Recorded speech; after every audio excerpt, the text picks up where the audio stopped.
ಈ ವಿಡಿಯೋವನ್ನು ಪ್ರಾರಂಭಿಸ್ತೀನಿ. ಮೊದಲಿಗೆ ಲೇಖಕರ ಪರಿಚಯ. ಶ್ರೀ ಸಾಸಿ ಮರುಳಯ್ಯ ಅವರ ಪೂರ್ಣ ಹೆಸರು ಸಾಸಲು ಶಿವರುದ್ರಯ್ಯ ಮರುಳಯ್ಯ. ಇವರು ಕ್ರಿಸ್ತಶಕ 1931ರಲ್ಲಿ ತುಮಕೂರು ಜಿಲ್ಲೆ ಚಿಕ್ಕನಾಯಕನಹಳ್ಳಿ ತಾಲೂಕಿನ ಸಾಸಲು ಗ್ರಾಮದಲ್ಲಿ ಜನಿಸಿದರು. ಇವರು ನಾಟ್ಯಮಯೂರಿ, ಶಿವತಾಂಡವ, ಕೆಂಗನಕಲ್ಲು, ವಚನ ವೈಭವ, ನೆಲದ ಸೊಗಡು, ವಿಜಯವಾತಾಪಿ, ಕೆಳದಿಯ ಅರಸರು ಮತ್ತು ಕನ್ನಡ ಸಾಹಿತ್ಯ ಮೊದಲಾದ 90ಕ್ಕೂ ಹೆಚ್ಚು ಕೃತಿಗಳನ್ನು ರಚಿಸಿದ್ದಾರೆ. ಶ್ರೀಯುತರಿಗೆ ಕರ್ನಾಟಕ ರಾಜ್ಯೋತ್ಸವ ಪ್ರಶಸ್ತಿ, ಕರ್ನಾಟಕ ಸಾಹಿತ್ಯ ಅಕಾಡೆಮಿ ಪ್ರಶಸ್ತಿ, ದೇವರಾಜ ಬಹದ್ದೂರ ಪ್ರಶಸ್ತಿಗಳನ್ನು ನೀಡಿ ಗೌರವಿಸಲಾಗಿದೆ. ಪ್ರಜಾನಿಷ್ಠೆ ಗದ್ಯಪಾಠವನ್ನು ಶ್ರೀ ಸಾಸಿ ಮರುಳಯ್ಯ ಅವರು ರಚಿಸಿರುವ ನಾಟ್ಯಮಯೂರಿ ಎಂಬ ಕಾದಂಬರಿಯಿಂದ ಆಯ್ದುಕೊಳ್ಳಲಾಗಿದೆ. ಅಭ್ಯಾಸ. ಮುಖ್ಯ ಪ್ರಶ್ನೆ ಅ. ಕೊಟ್ಟಿರೋ ಪ್ರಶ್ನೆಗಳಿಗೆ ಒಂದು ವಾಕ್ಯದಲ್ಲಿ ಉತ್ತರಿಸಿರಿ. ಮೊದಲ ಪ್ರಶ್ನೆ, ಚೋಳರು ಮತ್ತು ಹೊಯ್ಸಳರ ನಡುವೆ ಎಲ್ಲಿ ಯುದ್ಧ ನಡೆಯಿತು ಅಂತ ಕೇಳಿದ್ದಾರೆ. ಸೊ ಉತ್ತರ ಬಂದ್ಬಿಟ್ಟು ಚೋಳರು ಮತ್ತು ಹೊಯ್ಸಳರ ನಡುವೆ ಮಳವಳ್ಳಿ ಮತ್ತು ಮುಡುಕುತೊರೆಗಳ ಬಳಿಯಲ್ಲಿ ಯುದ್ಧ ನಡೆಯಿತು. ಪ್ರಶ್ನೆ 2, ಸಾಮ್ರಾಟನು ರಾಜಧಾನಿಯಲ್ಲಿ ಇಲ್ಲದಿದ್ದಾಗ ರಾಜ್ಯದ ಸಂರಕ್ಷಕರಾಗಿ ನಿಂತಿದ್ದವರು ಯಾರು? ಉತ್ತರ, ಸಾಮ್ರಾಟನು ರಾಜಧಾನಿಯಲ್ಲಿ ಇಲ್ಲದಿದ್ದಾಗ ರಾಜ್ಯದ ಸಂರಕ್ಷಕರಾಗಿ ನಿಂತಿದ್ದವರು ಮಹಾರಾಣಿ ಶಾಂತಲಾದೇವಿ ಹಾಗೂ ಯುವರಾಜ ಉದಯಾದಿತ್ಯ. ಮೂರನೇ ಪ್ರಶ್ನೆ, ಬನದಮ್ಮನಹಳ್ಳಿಯ ಜನರು ಎಲ್ಲಿ ಪಂಚಾಯಿತಿ ಸೇರಿದ್ದರು?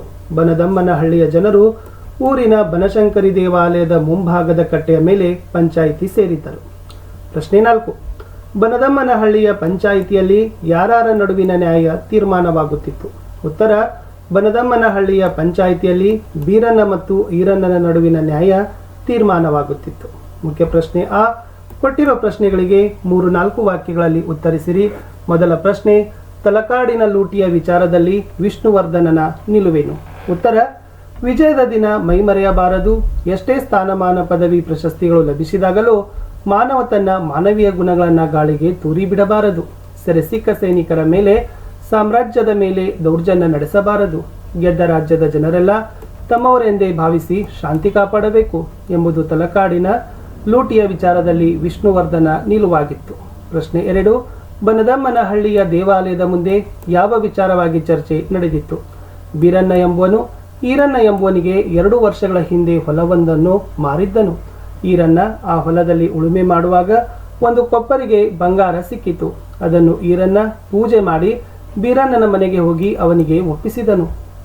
ಆದರೆ ಬೀರಣ್ಣ ಆ ಕೊಪ್ಪರಿಗೆ ಬಂಗಾರವನ್ನು ತೆಗೆದುಕೊಳ್ಳಲು ಒಪ್ಪಲಿಲ್ಲ. ಈಗ ಆ ಕೊಪ್ಪರಿಗೆ ಹೊನ್ನು ಯಾರಿಗೆ ಸೇರಬೇಕು ಎಂಬ ವಿಚಾರವಾಗಿ ಚರ್ಚೆ ನಡೆದಿತ್ತು. ಪ್ರಶ್ನೆ 3, ದೈವದವರ ತೀರ್ಪಿನ ಬಗೆಗೆ ಶಾಂತಲೆಯ ಅಭಿಪ್ರಾಯವೇನು? ಉತ್ತರ, ಭೂಮಿಯಲ್ಲಿ ಸಿಕ್ಕಿದ ಹೊನ್ನು ಇಬ್ಬರಿಗೂ ಬೇಡವಾದ ಮೇಲೆ ರಾಜ್ಯದ ಬೊಕ್ಕಸ ಸೇರಲಿ ಎಂದು ದೈವದವರು ತೀರ್ಪು ನೀಡಿದರು. ಆಗ ಶಾಂತಲೆಯು ಬೊಕ್ಕಸಕ್ಕೆ ಸೇರಲು ಈ ಹೊನ್ನು ಸಾಮ್ರಾಟರ ದುಡಿಮೆಯಲ್ಲ, ಅದು ಪ್ರಜೆಗಳ ಬೆವರಿನ ಫಲ. ಹೀಗಾಗಿ ಈ ಹೊನ್ನು ಈ ಊರಿನ ಏಳಿಗೆಗೆ ವಿನಿಯೋಗವಾಗಬೇಕು ಎನ್ನುವುದು ದೈವದವರ ತೀರ್ಪಿನ ಬಗೆಗೆ ಶಾಂತಲೆಯ ಅಭಿಪ್ರಾಯವಾಗಿತ್ತು. ಶಾಂತಲೆಯು ನೀಡಿದ ತೀರ್ಪೇನು ಅಂತಕ್ಕಂಥದ್ದನ್ನು ಕೇಳಿದ್ದಾರೆ.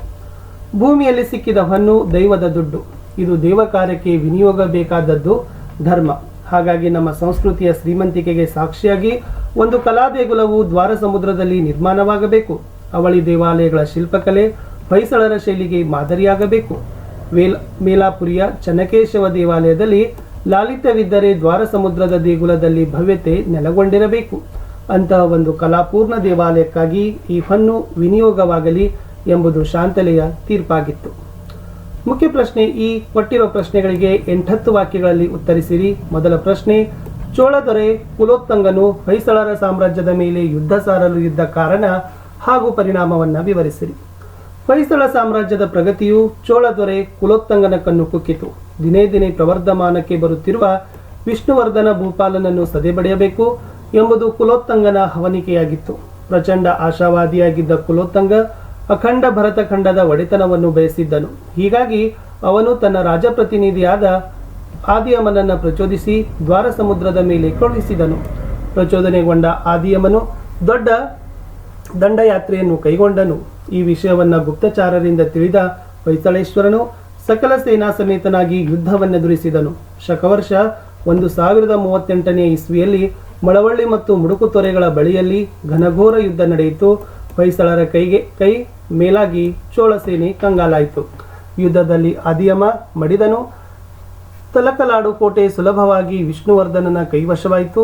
ವಿಷ್ಣುವರ್ಧನನಿಗೆ ತಲಕಾಡುಗೊಂಡ ಎಂಬ ಬಿರುದು ಪ್ರಾಪ್ತವಾಯಿತು. ಮುಂದಿನ ಪ್ರಶ್ನೆ, ಬನದಮ್ಮನಹಳ್ಳಿಯ ಪಂಚಾಯಿತಿಯಲ್ಲಿ ನಡೆದ ನ್ಯಾಯ ಹಾಗೂ ಅದರ ತೀರ್ಪಿನ ಬಗ್ಗೆ ವಿವರಿಸಿರಿ.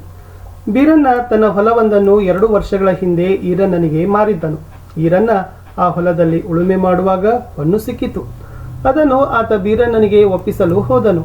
ಆಗ ಬೀರಣ್ಣ, ಆ ಹೊನ್ನು ನನಗೆ ಸೇರಬೇಕಾದ್ದಲ್ಲ, ನಿನಗೆ ಸೇರಬೇಕು ಎಂದನು. ಇಬ್ಬರೂ ಆ ಹೊನ್ನನ್ನು ತೆಗೆದುಕೊಳ್ಳಲು ಒಪ್ಪಲಿಲ್ಲ. ಹೀಗಾಗಿ ಆ ಹೊನ್ನು ಯಾರಿಗೆ ಸೇರಬೇಕು ಎಂಬ ವಿಚಾರವಾಗಿ ಬನದಮ್ಮನಹಳ್ಳಿ ಪಂಚಾಯಿತಿಯಲ್ಲಿ ಸಭೆ ಸೇರಿತ್ತು.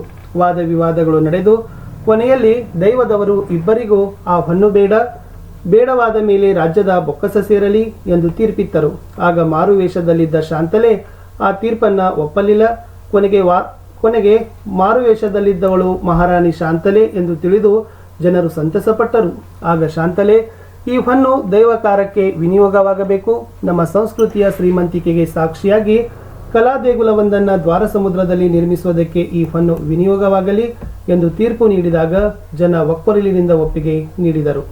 ಮುಂದಿನ ಪ್ರಶ್ನೆ, ಸಂದರ್ಭ ಸಹಿತ ಸ್ವಾರಸ್ಯ ವಿವರಿಸಿರಿ. ಮೊದಲ ವಾಕ್ಯ, ತಲಕಾಡುಗೊಂಡನಿಗೆ ಜಯವಾಗಲಿ.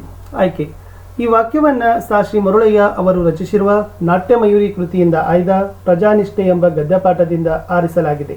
ಸಂದರ್ಭ, ಚೋಳದೊರೆ ಕುಲೋತ್ತಂಗನಿಂದ ಪ್ರಚೋದನೆ ಪಡೆದ ಆದಿಯಮ ಹೊಯ್ಸಳರ ಮೇಲೆ ದಂಡೆತ್ತಿ ಬಂದಾಗ ವಿಷ್ಣುವರ್ಧನನು ಅವನ್ನು ಎದುರಿಸಿ ಯುದ್ಧದಲ್ಲಿ ಸೋಲಿಸಿ ತಲಕಾಡನ್ನು ವಶಪಡಿಸಿಕೊಂಡ ಸಂದರ್ಭದಲ್ಲಿ ಹೊಯ್ಸಳರ ಸಮಸ್ತ ಸೇನೆಯು ಈ ರೀತಿ ವಿಷ್ಣುವರ್ಧನನಿಗೆ ಜಯಕಾರ ಹಾಕಿತು. ಸ್ವಾರಸ್ಯ, ಈ ಮಾತಿನಲ್ಲಿ ಸೇನೆಯು ಯುದ್ಧದಲ್ಲಿ ಗೆದ್ದ ಸಂತೋಷ ಸಂಭ್ರಮಗಳು ಮುಗಿಲು ಮಿಟ್ಟಿರುವುದು ಬಹು ಸ್ವಾರಸ್ಯಪೂರ್ಣವಾಗಿ ಅಭಿವ್ಯಕ್ತಗೊಂಡಿದೆ. ಮುಂದಿನ ವಾಕ್ಯ, ಸೆರೆ ಸಿಕ್ಕ ಸೈನಿಕರ ಮೇಲೆ ದೌರ್ಜನ್ಯ ನಡೆಸುವುದು ಯೋಧ ಧರ್ಮವಲ್ಲ. ಆಯ್ಕೆ, ಈ ವಾಕ್ಯವನ್ನ ಸಾಸಿ ಮರುಳಯ್ಯ ಅವರು ರಚಿಸಿರುವ ನಾಟ್ಯಮಯೂರಿ ಕೃತಿಯಿಂದ ಆಯ್ದ ಪ್ರಜಾನಿಷ್ಠೆ ಎಂಬ ಗದ್ಯಪಾಠದಿಂದ ಆರಿಸಲಾಗಿದೆ. ಸಂದರ್ಭ, ಹೊಯ್ಸಳರು ಚೋಳರನ್ನು ಯುದ್ಧದಲ್ಲಿ ಸೋಲಿಸಿ ತಲಕಾಡನ್ನು ವಶಪಡಿಸಿಕೊಂಡಾಗ ಹಲವರು ತಲಕಾಡನ್ನು ಲೂಟಿ ಮಾಡಬೇಕೆಂದು ಇಚ್ಛಿಸಿದ ಸಂದರ್ಭದಲ್ಲಿ ಹೊಯ್ಸಳ ದೊರೆ ವಿಷ್ಣುವರ್ಧನನು ಈ ಮಾತನ್ನು ಹೇಳುತ್ತಾನೆ. ಸ್ವಾರಸ್ಯ, ಈ ಮಾತಿನಲ್ಲಿ ವಿಷ್ಣುವರ್ಧನನ ಧರ್ಮಪರತೆ ಹಾಗೂ ಮಾನವೀಯ ಗುಣಗಳು ಬಹು ಸ್ವಾರಸ್ಯಪೂರ್ಣವಾಗಿ ಅಭಿವ್ಯಕ್ತಗೊಂಡಿದೆ. ಮುಂದಿನ ವಾಕ್ಯ, ತಂಬೂಲ ಉಗದ ಮೇಲೆ ಮತ್ತೆ ಎತ್ತಿ ಬಾಯಾಗಾಕೊಳ್ಳೋ ಕೆಟ್ಟತನ ಬೇಡ. ಆಯ್ಕೆ, ಈ ವಾಕ್ಯವನ್ನ ಸಾಸಿ ಮರುಳಯ್ಯ ಅವರು ರಚಿಸಿರುವ ನಾಟ್ಯಮಯೂರಿ ಕೃತಿಯಿಂದ ಆಯ್ದ ಪ್ರಜಾನಿಷ್ಠೆ ಎಂಬ ಗದ್ಯಪಾಠದಿಂದ ಆರಿಸಲಾಗಿದೆ. ಸಂದರ್ಭ, ಬೀರಣ್ಣನಿಂದ ಹೊಲ ಕೊಂಡುಕೊಂಡಿದ್ದ ಈರಣ್ಣನು ಹೊಲದಲ್ಲಿ ಸಿಕ್ಕ ಹೊನ್ನನ್ನು ಬೀರಣ್ಣನಿಗೆ ಕೊಡಲು ಹೋದನು. ಬೀರಣ್ಣನು ಅದನ್ನು ತೆಗೆದುಕೊಳ್ಳಲು ಒಪ್ಪಲಿಲ್ಲ. ಕೊನೆಗೆ ಪಂಚಾಯಿತಿ ನಡೆಯಿತು. ಆಗ ಪಂಚಾಯಿತಿಯಲ್ಲಿ ಈರಣ್ಣನು ಹೊಲ ಬೀರಣ್ಣನ ಪಿತ್ರಾರ್ಜಿತ ಆಸ್ತಿ, ಅದನ್ನು ಆತ ನನಗೆ ಮಾರಿದನು. ಮಾರುವಾಗ ಹೊಲದ ಹೊನ್ನು ನಿಂದೆ ಅಂತ ಹೇಳಿರಲಿಲ್ಲ, ಹೀಗಾಗಿ ಹೊನ್ನು ನನ್ನದಲ್ಲ ಎಂದು ಹೇಳೋ ಸಂದರ್ಭದಲ್ಲಿ ಬೀರಣ್ಣ ಈ ಮಾತನ್ನು ಹೇಳುತ್ತಾನೆ. ಸ್ವಾರಸ್ಯ, ಈ ಮಾತಿನಲ್ಲಿ ಬೀರಣ್ಣನ ನ್ಯಾಯನಿಷ್ಠೆ ಹಾಗೂ ಪ್ರಾಮಾಣಿಕತೆ ಬಹು ಸ್ವಾರಸ್ಯಪೂರ್ಣವಾಗಿ ಅಭಿವ್ಯಕ್ತಗೊಂಡಿದೆ. ಬಿಟ್ಟ ಸ್ಥಳಗಳನ್ನು ಪೂರ್ತಿ ಮಾಡಿ ಬರೆದಿದ್ದೀವಿ. ದ್ವಾರ ಸಮುದ್ರದ ಸೇನೆ ತಲಕಾಡಿನ ಕಡೆಗೆ ಚೈತ್ರಯಾತ್ರೆ ಹೊರಟಿತು. ಮಾನವ ತನ್ನ ಮಾನವೀಯ ಗುಣಗಳನ್ನು ಗಾಳಿಯಲ್ಲಿ ತೂರಿ ಬಿಡಬಾರದು. ನಿಮ್ಮ ಊರಿನ ಹಣ ನಿಮ್ಮೂರಿನ ಏಳಿಗೆಗಾಗಿಯೇ ವಿನಿಯೋಗವಾಗಲಿ. ಬನದಮ್ಮನಹಳ್ಳಿಯ ಜನರಿಗೆ ಸ್ವರ್ಗ ಒಂದೇ ಮೆಟ್ಟಿಲಲ್ಲಿ ಉಳಿಯಿತು. ಇಷ್ಟಿತ್ತು ಸ್ನೇಹಿತರೆ ಈ ಪಾಠದ ಪ್ರಶ್ನೋತ್ತರಗಳು ಅಂತ ಹೇಳ್ತಾ ವಿಡಿಯೋನ ಲೈಕ್, ಶೇರ್